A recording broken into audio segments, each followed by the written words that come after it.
3 English idioms. Can you guess what they mean? First, steal the show. What does it mean?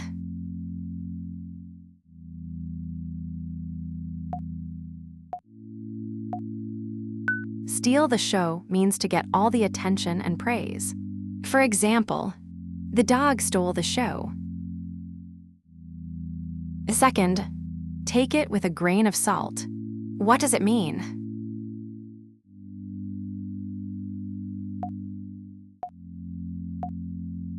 Take it with a grain of salt means to not fully believe it. For example, take that rumor with a grain of salt. Third, get the ball rolling. What does it mean?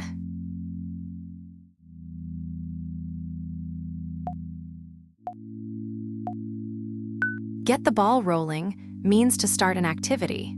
For example, let's get the ball rolling. Follow for more English idioms every single day.